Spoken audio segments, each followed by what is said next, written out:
Welcome to This Is My Architecture. Today we're talking to Sam from Channel 7. Welcome, Sam.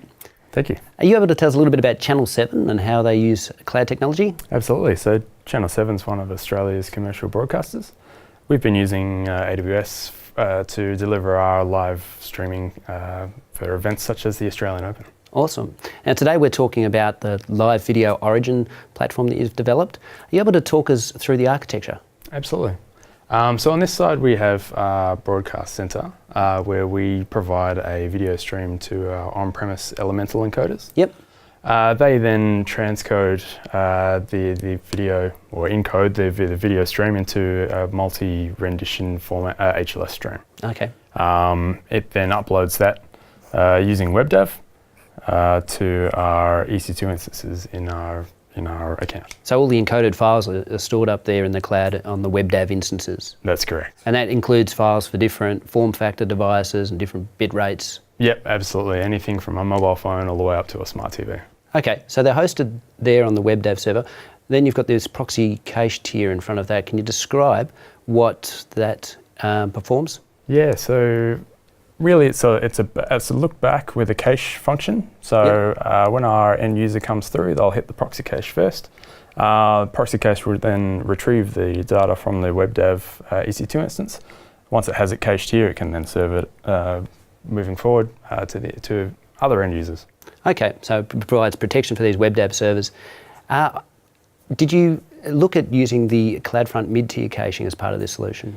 Initially we didn't, but it actually came along just in time for us. Yep. And it actually allowed us to remove the proxy cache layer and simplify the architecture. And this was for the Australian Open? It was indeed, yep. Yeah, because it limits the amount of calls back to the WebDAV origin. Now you've moved back to having a proxy cache based on EC2. Can you explain the decisions that led to that? Yeah, we have indeed. So the reason why we have done that is we're actually exploring a multi-CDN architecture, so no longer using CloudFront in isolation. So multi-CDN strategy, are you able to explain what the benefits are for your customers with a multi-CDN strategy?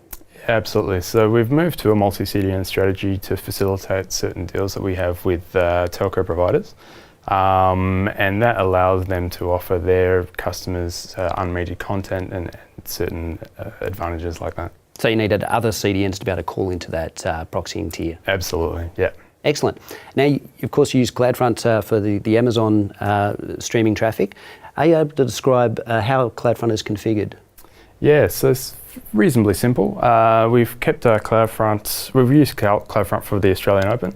And we limit it to the Australian region as that's where the majority of our viewers are. Yeah.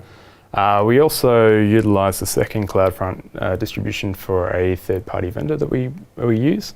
The reason being is we were able to lock that down using WAF to a source IP, and they were then able to get into this architecture in order to retrieve an HLS manifest file to perform dynamic ad insertion. Ad injection, that type of thing. Excellent. Now, notice we've got two streams here, which represent the two availability zones. Are you able to explain how you designed this for reliability? Absolutely. So we had them initially in an active-active cluster. We had to move away from that just given that we had a time sync issue at the encoder layer. But the multi-AZ architecture allowed us to run a primary and backup for our end users should anything happen at either layer. So highly reliable and scalable architecture for the solution. And talking about scalability, can you go through some of the numbers for the viewers using this platform during the Australian Open? Yeah, the Australian Open was excellent. So all in all, for the whole event, we had 64.2 million minutes streamed. And then for the main event, which was the men's final, we had around 10 million minutes streamed with about 186,000 concurrents. Wow, big numbers. Yeah. Okay, thank you very much for coming in today, Sam, to talk about your architecture. Not a problem. And thank you for joining us on This Is My Architecture.